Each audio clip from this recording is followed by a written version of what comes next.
What's up, grinders? Welcome back to the channel. So today we're going to do a react to this video right here. It's called Why You Waste Your Time with Comprehensible Input. If you're not speaking, you're not learning. Now, this is from Asan. Now, I have actually done a react to one of his videos, I think almost a year ago, probably more than that. And it was a pretty good video. So basically what he implements is, and he's obviously still doing it because this is from 4 days ago, is a script method where he downloads the subtitles from movies and he plays out the scenes. And that's how he likes to learn. And if you listen to his English, he's clearly got an accent. He's Turkish. However, he does have very natural sounding English overall if you ignore the accent, because he puts together really nicely sounding sentences overall. So I'm going to check out this video. We're going to watch it together and I'm going to see what he's got to say regarding comprehensible input, because I haven't heard his thoughts on this matter before. I have heard him on speaking, so let's see if there's anything new. Oh, by the way, I skipped this first part of the video because I actually started the react already, and this is just all the list of things that he says doesn't work that he's tried, which is not really relevant to what we're here for. And one day I thought to myself, okay, why did I download the subtitles of my favorite TV shows? I downloaded those subtitles. I got the script of those subtitles, and I started reading those lines. First of all, I look up the words in the dictionary that I didn't know at the time, and I wrote down the meaning of those words right next to those lines. For those of you who ask me, like, do you make list of words? Do you use any flashcards? No. You just look up the words that you don't know. You just write down the meaning of those words right next to those lines, all in one place, all in one place. And that's it. As a first attempt, I tried to learn English by reading those lines. First of all, my first attempt was to learn English by reading the scripts of TV shows or movies. But at the end of the day, after spending like a month or 2 months, I felt like, okay, I was making no progress. I felt like I was forgetting many of the words that I was learning from reading the scripts of those TV shows or movies.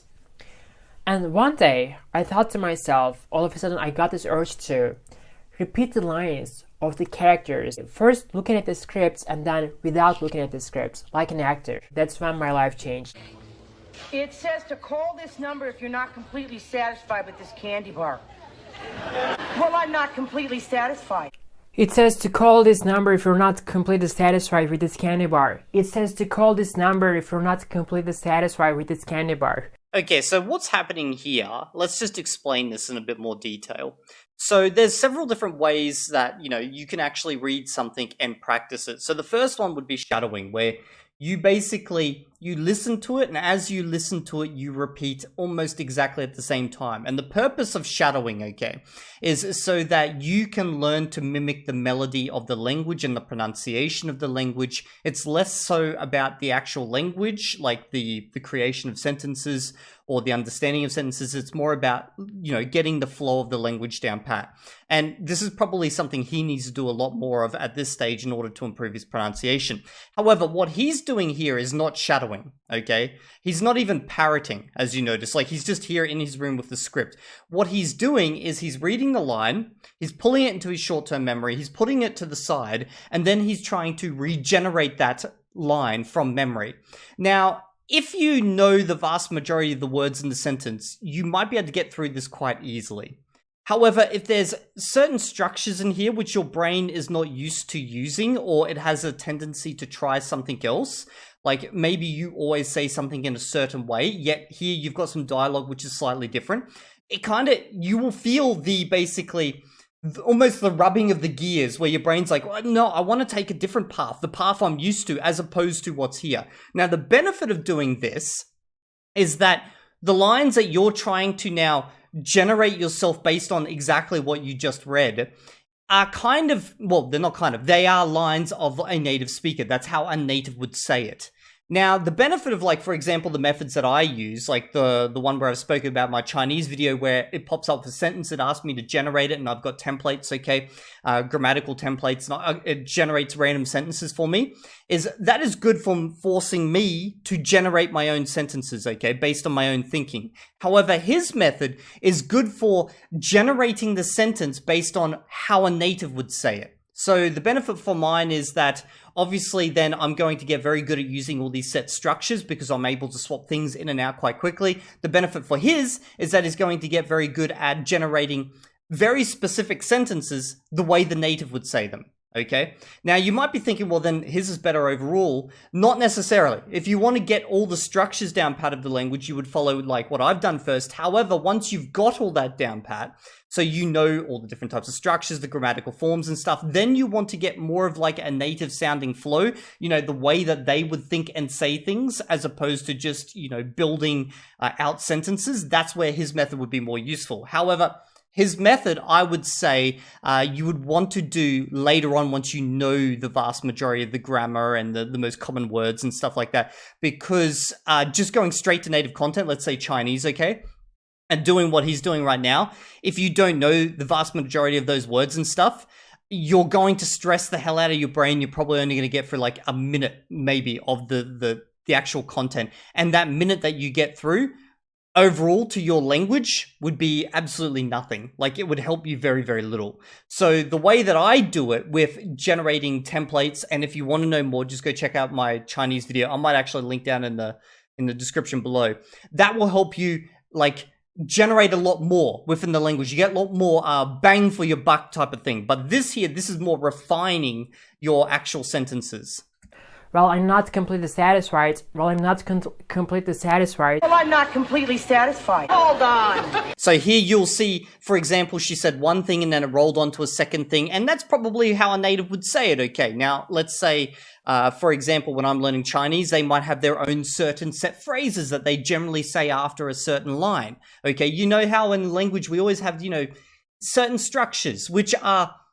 they're grammatically correct. There's 100 different ways to say that, but a native will generally say this certain structure. Maybe these two adjectives together, and maybe these two adjectives together in a set order. This is where this comes in handy because it helps you pick out those things and get good at saying it in the same way that a native would.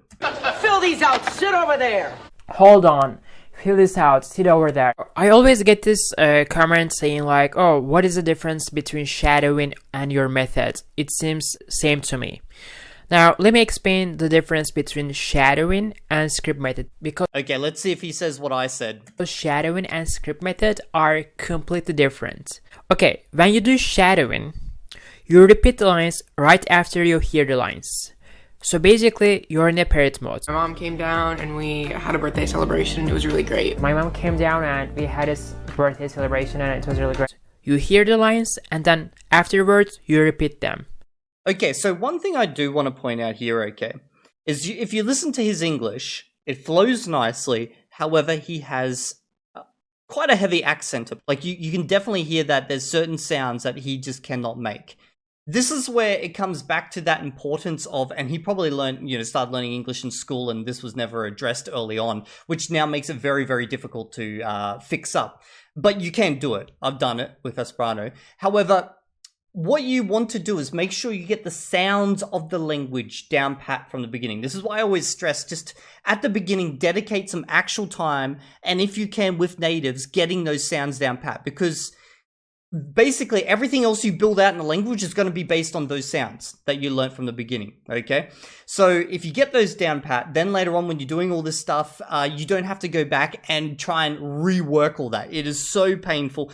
I had to, after I was fluent in Esperanto, I had to go back and rework my R sound, okay? Which was absolutely painful and it took so goddamn long. And if I just learned it properly from the beginning, then I wouldn't have had that problem and it wouldn't have, caused so much harassment and pain down the road. So if I'd say like everything you can improve with time, okay? Don't worry about that so much. You can improve everything with time, but if you're going to dedicate any time on anything at all, do it on the sounds. Get those sounds down pat, okay? Because they're the most painful thing to rework later. You mainly pay attention to the pronunciation and accent. Wearable tech will only get like broad usage. Oh god, of all people to try and shadow. Wearable tech will only get like broad usage. Basically, your focus is always on the pronunciation of the words and accent. So you pay attention to the listening. You pay attention to the scene, image, and motion. Basically, while you're doing shadowing, you're watching the character, maybe from a YouTube video, maybe from a TV show. So basically, you're distracted by the images and scenes and motions. Of course, Jack is so elusive. He's like, yeah, I know, J.J. Abrams, we're friends. I was like, well, then you must come. Yeah, he's like, yeah, J.J. Abrams, we're friends. then you must count. So you don't challenge yourself to speak because you repeat the sentences like a parrot right after you hear them. Yeah, this is more parroting as opposed to shadowing. Shadowing is like literally as they say it, you say it. There's no wait and then you say it. That's how I know some people, they don't see that distinction, but I would say that's probably the main distinctions. You've got shadowing, parroting, and then you've got his script method. So there's 3 different things. And shadowing is a language learning technique where you repeat an audio just after you hear it. So basically there is no force, there is no effort. Yeah, it should be just after you hear it, as in the words come out, you say them, and that way you can match the whole speed and everything. Otherwise, it's just parroting. That you put into speaking English, because you just repeat it after you hear it. Okay, let's talk about learning English with scripts. First of all, when you practice with the scripts, you don't use your phone or your PC while practicing with scripts. You try to remember and visualize a scene in your head while saying the lines from the scripts. Isn't this amazing? Okay, that's a good point. Yeah, if you can visualize it, because you could also work on the gestures as well. I think you guys have all probably seen that famous scene in Inglourious Bastards with the fingers, and how the Germans apparently do it in a different way to English speakers, and that's how he gets found out. Or, for example, the Chinese, and I believe the Russians as well. I saw this recently in the most brain rot of clips. What was it called? I swear to God, guys, 3 days ago was the first day ever I saw Sigma Boy. Okay, I saw the song Sigma Boy. Don't go look it up. It is absolutely atrocious. But at one point in it, I saw them do a gesture, which I was like, hey, I thought only Asians do that. Now, I know there's going to be a debate about, Russians, they are Asians, blah, blah, blah. But, the point is, it was this gesture, okay? Which means, love, like type of thing. And I've only ever seen, basically, Asians do that before. But now I've also seen Russians do it. So, I don't know. Is that a gesture you guys use over in Europe, America, anywhere? We don't use it here in Australia. I mean, I have never made coffee before in my entire life. That is amazing. Isn't this amazing? Isn't this amazing? I mean, I never made coffee before in my life. That is amazing. That is amazing. Congratulations. Congratulations. So basically, you're not distracted by visual effects or the sounds or voices, etc. You're completely focused on speaking English. You try to speak first, looking at the scripts, and then without looking at the scripts. So basically, you force yourself to speak without looking at the scripts. So when you force yourself to form the sentences without getting any help, your brain starts to learn how to make the sentences in another language. You're not in a parrot mode because you I think a major thing he's actually missing out here is the fact that we all have a tendency to say things in a certain way, and when we learn a language, that certain way is influenced by our native language. However, when you're doing this script method, and I do like this method of his, you are now forcing yourself to try and create that sentence, recreate it from short-term memory, or, it could be even 5 minutes ago, depending on how much time you put in it. But you're trying to recreate it exactly how it was said by a native, and therefore you're basically reworking those... I don't know how to say it, like those syntaxes, or what the fuck am I trying to say? Synapses, okay, to kind of go the route that they would follow as opposed to the route that you would follow. Don't repeat the lines after you hear them. So you fully pay attention to speaking because you're not using your PC or your phone. You're not distracted by the scenes, images, or motions. And while practicing with the script, you automatically remember the scenes. This helps you train your brain. This is definitely a good point, is the fact that you would be linking these lines to certain actions, which means if you perform those actions at some point in the future, it is more likely that you would recall or, subconsciously pull on this type of structure. To understand how to speak in real life situations. I cleaned. I did the windows. I did the floors. Look, I cleaned. I did the windows. I did the floors. Look, I cleaned. I did the windows. I did the floors. And when you practice with scripts, you visualize a scene in your head. That helps you to remember some of the words and lines for the long term without memorization. So basically, my methods, AK methods, script method is a method where you repeat the lines from the scripts without using any visual. What's the AK method? Oh, is that like his initials or something? Okay then. Or sound effects. This technique activates your brain to remember the scenes from the video and play out the scene in your heads while saying the lines without looking at the scripts. This is how you start to speak and form your own sentences over time. I feel like I'm probably going to implement this a little bit more with my current method now that I've made some pretty good advances with my Chinese within gaming. So I'll probably be trying this out, and I'll let you guys know in my next Chinese update how it goes. I'll be doing this alongside my current methods. Anyway, yeah, just want to share this all with you all. If you enjoyed this video, maybe I need to do this in English or something. I'll see you all in the next video. Make sure you like, sub. Yeah.